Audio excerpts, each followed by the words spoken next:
ஆண்டவராகிய இயேசு கிறிஸ்துவின் நாமத்தில் என் அன்பின் வாழ்த்துக்கள். இந்த கால வேளையிலையும் கர்த்தர் நமக்கு தந்திருக்கிற தியான வார்த்தை பிலிப்பியர்க்கெழுதின நிருபம் 4ஆம் அதிகாரம் 6வது வசனம். நீங்கள் ஒன்றுக்கும் கவலைப்படாமல் எல்லாவற்றையும் குறித்து உங்கள் விண்ணப்பங்களை ஸ்தோத்திரத்தோட கூடிய ஜெபத்தினாலும் வேண்டுதலினாலும் தேவனுக்கு தெரியப்படுத்துங்கள். நீங்கள் ஒன்றுக்கும் கவலைப்படாமல் எல்லாவற்றையும் ஸ்தோத்திரத்தோடு கூடிய விண்ணப்பத்தில் ஜெபத்தில் அதை தேவனுக்கு தெரியப்படுத்துங்கள். ஆண்டவரை நாம் தேடுகிறோம், ஆராதிக்கிறோம், மகிமைப்படுத்துகிறோம், உயர்த்துகிறோம், உண்மைதான். சமீபத்தில் ஒரு குடும்பத்தாரை நான் சந்திக்க நேரிட்டது. அப்பொழுது அந்த குடும்பத்தில் காணப்படுகிற சில குறைவுகளை குறித்து நான் என்னிடத்து அவர்கள் பேசின பொழுது நான் சில காரியங்களை அவர்களுக்கு சுட்டி காண்பித்தேன். அப்பொழுதுதான் அவர்கள் புரிந்தவர்களாய் ஆம் என்று தலையசைத்தார்கள். ஆனால் அதில் ஒரு விஷயத்தை எனக்கு கர்த்தர் விளங்க பண்ணினார். அது என்ன? தேவனுடைய வார்த்தை, என் பிள்ளை ஜெபிக்கிறாள், நல்ல வேதம் வாசிக்கிறேன் என்று சொல்லுகிறான், ஆனால் அவளுக்கு இந்த பிரச்சனை. நான் சொன்னேன், கட்டுகள் உடையவர்கள் ஜெபிப்பார்கள், வேதம் வாசிப்பார்கள், ஆனால் எதை விட வேண்டுமோ, எதிலிருந்து விலகி வர வேண்டுமோ அதை செய்ய மாட்டார்கள். They know how to pray to the Lord. They know how to read the Bible verses. But they don't know what are the things they are bonded by the powers, by the principalities. They don't know how to come out. சிலருக்கு தெரியும் தான் விடுதலை பெற வேண்டும், நான் ஜெபிக்க தெரியும், வேதத்தை வாசிக்க தெரியும், ஆனால் தான் எந்த கட்டப்பட்டிருக்கிறோம், எந்த வல்லமையில் கட்டப்பட்டிருக்கிறோம், எந்த காரியத்தில் நான் கட்டப்பட்டிருக்கிறேன் என்று அவர்களுக்கு சொல்ல தெரியாது. அப்போ அதற்கு ஒருவர் ஜெபத்தில் உதவி செய்யும் பொழுது, அவர்களும் சேர்ந்து ஜெபிக்கும் பொழுது அதில் ஒரு விடுதலை உண்டாகும் என்பதை நான் அவர்களுக்கு சொல்லிக் கொடுத்தேன். அப்பொழுது அவர்களுக்கு சொன்ன ஒரு காரியம்தான் இப்பொழுது நான் இந்த காலை தியானத்திலையும் சொல்ல விரும்புகிறேன். எல்லாவற்றையும் குறித்து தேவனிடத்தில் ஸ்தோத்திரத்தோடு கூட விண்ணப்பத்தில் தெரிவிக்க வேண்டும். தேவனுக்கு தெரிவிப்பது என்பது ஆண்டவரிடத்தில், ஆண்டவரை நான் இந்த பலவீனத்தில் இருக்க எனக்கு ஒரு விடுதலை வேண்டும் என்று சொல்ல வேண்டும். சிலர் சொல்லுவார்கள், எதற்காக ஜெபிக்க வேண்டும்? சில நேரங்களில் நம்மிடத்தில் வந்து ஜெபிங்கள் பாஸ்டர் என்று சொல்லுவார்கள். நாங்கள் எதற்காக ஜெபிக்க வேண்டும் என்று கேட்டால், சும்மா ஜெபம் பண்ணுங்க பாஸ்டர், ஆசீர்வாதத்துக்காக ஜெபம் பண்ணுங்க பாஸ்டர் அப்படின்னு சொல்லுவாங்க. இல்லை, உன் குறிப்பிட்ட பலவீனம் என்ன?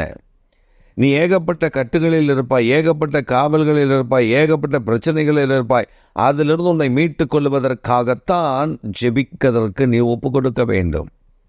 உன் ஜெபங்கள் எல்லாம் அப்படிப்பட்டதாக இருக்க வேண்டும். ஒரு சமயம் ஒரு சொப்பனத்தில் எங்கள் சபைக்கு வரக்கூடிய ஒரு சகோதரியை குறித்து கர்த்தர் ஒரு காரியத்தை எனக்கு சொல்லிக் கொடுத்தார்.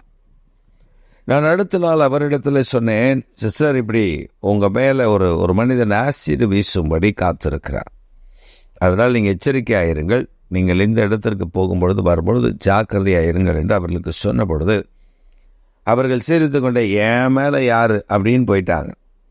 அடுத்த வாரம் வரும்பொழுது அவர்கள் சொன்னார்கள், பயந்து கொண்டு அவர்கள் சொன்னார்கள், நீங்கள் சொன்னது உண்மை. ஒரு மனிதன் தன் மனைவி அவள் எனக்கு நல்ல நட்பாக இருப்பதினாலே அந்த மனிதன் அந்த ஆசிடை வைத்து கொண்டு என் மேல் வீச வேண்டும் என்று அவன் மூர்க்க வெறியோடு தெரிந்திருக்கிறான். அதை பின்பு கண்டுபிடித்து சிலர் அதை தடுத்திருக்கிறார்கள். இது எனக்கு மிகுந்த அதிர்ச்சியை ஏற்படுத்தினது என்று சொன்னார்கள்.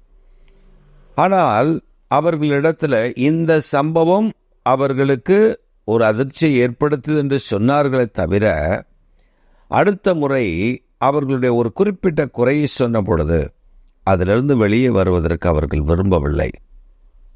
முடிவாக, தேவனை நான் விடுவேன், ஆராதனையை நான் விடுவேன், சபையின் ஒழுங்கை நான் கீழ்ப்படிய மாட்டேன், நான் எப்படி வேணாலும் இருந்துதான் நான் ஆராதிக்க வருவேன், திருவிருந்து எடுப்பேன் என்று சொல்லி நான் இந்த சபைக்கு வரமாட்டேன் என்று சொல்லி விலகும்போது ஒன்று எனக்கு புரிந்தது. அவர்கள் கட்டப்பட்டிருக்கிற கட்டுகள் இருந்து அவர்கள் விடுதலை பெற விரும்பவில்லை. காரணம் என்ன தெரியுமா? நான் இந்த பலவீனத்தில் இருக்கிறேன் என்று சொல்லுவதற்கூட அவர்கள் மனமில்லை. ஆனால் இன்றைக்கு பிலிப்பியருக்கு எழுதின நிருபத்தில் பவுலடியார் மிக அழகாக சொல்லுகிறார், எல்லாவற்றையும் குறித்து, எல்லாவற்றையும், வாட் எவர் இட் இஸ், எது வேண்டுமானாலும் இருக்கலாம், எல்லாவற்றையும் ஸ்தோத்திரத்தோடு கூட அந்த விண்ணப்பத்தில் தேவனுக்கு தெரியப்படுத்துங்கள். அடுத்த வசனம் சொல்லுகிறது, எல்லா புத்திக்கும் மேலான தேவ சமாதானம் உங்கள் இருதயங்களை ஆளுகை செய்யும். எல்லா புத்திக்கும் மேலான சமாதானம். இன்றைக்கு கர்த்தர் உங்களுக்கு, நீங்கள் உங்கள் பலவீனங்களை, உங்கள் காரியங்களை நீங்கள் தேவனிடத்தில் ஒப்பு கொடுத்து விட்டால் அவர் உங்களை விடுவிக்க வல்லவராய் இருக்கிறார். அதே சமயம் we are not perfect in God's sight. ஆண்டவருடைய பார்வையில் நாம் எல்லாரும் சரியானவர்கள் அல்ல. Each and every person have something that God doesn't likes, that God doesn't wants, that God doesn't know, that it will not please him. But one thing the Lord want to say, the Lord want to do in you, that the confess of your sin, the bondage where you bonded, where you had that problem, where you have that particular problem in your life, you have to submit yourself to the Lord. Then only அதற்கு பின்புதான் தேவன் அதை கேட்க முடியும். நாம் நம்முடைய குறைகளை நம்ம இடத்துல வைத்துக்கொண்டே விண்ணப்பம் பண்ணுகிறோம், செபிக்கிறோம், எனக்கு இது நடந்துவிடும், அது நடந்துவிடும் என்று சொல்லுங்க. ஒன்றும் நடக்காது. ஒருவேளை சில நடந்ததைப் போல இருக்கலாம். ஆனால் தேவனிடத்தில் நீ இருப்பதை இருக்கிற வண்ணமாய் ஒத்துக்கொள். கர்த்தர் பெரிய அற்புதங்களை உன் வாழ்க்கையில் செய்ய காத்திருக்கிறார். இன்று ஒரு அதிசயத்தை நீ காணப்போகிறாய். எல்லாவற்றையும் ஸ்தோத்திரத்தோடு கூட விண்ணப்பத்தில் தேவனுக்கு தெரியப்படுத்துங்கள். அவர் உங்களுக்கு அற்புதங்களை செய்வார். ஆமென்.